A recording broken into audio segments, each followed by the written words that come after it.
स्वागत है आप सभी का फिर से एक और नई हॉरर वीडियो में। आज की वीडियो काफी ज्यादा खतरनाक और एकदम रियल होने वाली है। उम्मीद करता हूँ आप इस वीडियो को पूरा देखेंगे और अपना प्यार देते रहेंगे। तो समय को बर्बाद ना करते हुए वीडियो को शुरू करते हैं।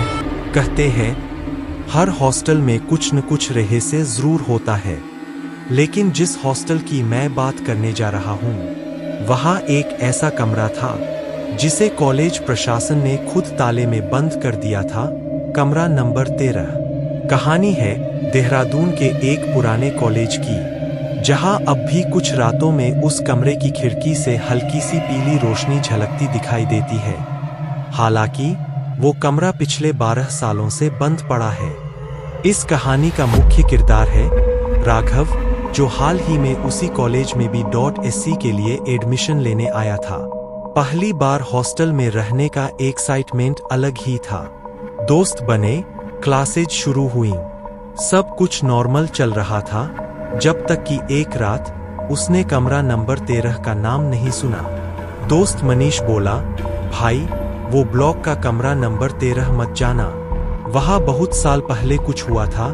राघव हंसते हुए बोला, भूत वूत कुछ नहीं होता यार। लेकिन सबकी नजरें एकदम गंभीर थीं। किसी ने कुछ नहीं कहा, बस हॉस्टल के पुराने चौकीदार ने धीरे से बोला, बेटा उस कमरे में कभी कोई चैन से नहीं रहा। राघव के मन में अब जिज्ञासा जाग चुकी थी। रात के करीब 1 बजे सब सो चुके थे। वो धीरे से उठा, टॉर्च ली और अकेला निकल पड़ा ब्लॉक C की तरफ, जहां कमरा नंबर 13 था। लंबा अंधेरा कॉरिडोर, दीवारों पर पुरानी पेंट की परतें झड़ रही थीं। कमरा नंबर 13 का दरवाजा बंद था, पर अंदर से हल्की सी ठक-ठक की आवाज आ रही थी। राघव ने डरते डरते दरवाजे पर कान लगाया। कोई धीरे धीरे कुछ बोल रहा था, जैसे कोई नाम पुकार रहा हो। आदित्य, आदित्य। राघव ने झटके से पीछे हटकर देखा, कॉरिडोर में कोई नहीं था। वो घबराकर अपने कमरे की ओर भागा।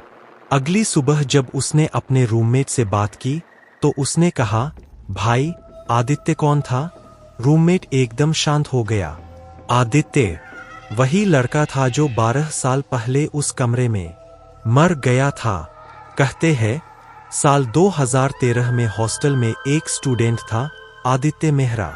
बहुत शांत, इंटेलिजेंट लड़का, पर पिछले कुछ महीनों से वो कुछ अजीब हरकतें करने लगा था। कभी अपने आप से बात करता, कभी दीवारों को घूरता। एक रात उसकी चीखें पूरे हॉस्टल में गूंज उठीं। जब सब उसके कमरे में पहुंचे, वो छत से लटका मिला, लेकिन दीवार पर लिखा था, वो मुझे बुला रही है। उसके बाद से कमरा नंबर 13 सील कर दिया गया। लेकिन कहते हैं हर शुक्रवार की रात कमरे की खिड़की में किसी की परछाई दिखती है। लोग कहते हैं वो आदित्य की आत्मा है, जो अब भी किसी का इंतजार कर रही है। राघव ने ठान लिया कि उसे सच्चाई जाननी है। अगले शुक्रवार रात को वो अपने कैमरे के साथ कमरे के पास पहुंचा। मोबाइल रिकॉर्डिंग ऑन थी। टॉर्च का पीला प्रकाश बस दीवारों तक पहुंच रहा था। अचानक दरवाजा अपने आप खुल गया। अंदर धूल, पुरानी किताबें और दीवार पर वही लाइन, वो मुझे बुला रही है। कमरे के कोने में एक पुराना टेबल पड़ा था, जिस पर एक डायरी रखी थी, आदित्य की डायरी। उसमें लिखा था, मैं हर रात उसकी फुसफुसाहट सुनता हूँ। वो कहती है, मेरे पास आओ, आज रात शायद मैं उसे देख पाऊंगा। राघव ने डायरी नीचे रखी और कैमरे से कमरे के चारों ओर शूट किया। अचानक कैमरे में कुछ हिलता हुआ दिखा, कोई परछाई खिड़की के पास। वो पलटा, पर वहाँ कुछ नहीं था। अचानक लाइट बंद हो गई, कैमरे की स्क्रीन झिलमिलाने लगी और उसमें कुछ सेकंड के लिए एक चेहरा दिखा, फांसी पर लटका हुआ चेहरा। राघव ने चीख मारकर बाहर भागने की कोशिश की, लेकिन दरवाजा अपने आप बंद हो गया। कमरे की दीवारों से फुसफुसाहटें आने लगीं, तुम आ गए आदित्य। अगली सुबह चौकीदार ने देखा कि कमरा फिर से खुला है। अंदर राघव का कैमरा पड़ा था, पर राघव कहीं नहीं था। जब फुटेज देखी गई तो आखिरी रिकॉर्डिंग में राघव का डर से कांपता चेहरा दिखा। और पीछे दीवार पर एक नई लाइन उभरी थी, अब वो मुझे भी बुला रही है।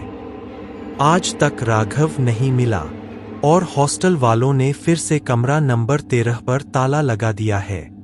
लेकिन कहते हैं हर शुक्रवार की रात उस कमरे की खिड़की में अब 2 परछाइयां दिखाई देती है, एक आदित्य की और एक राघव की।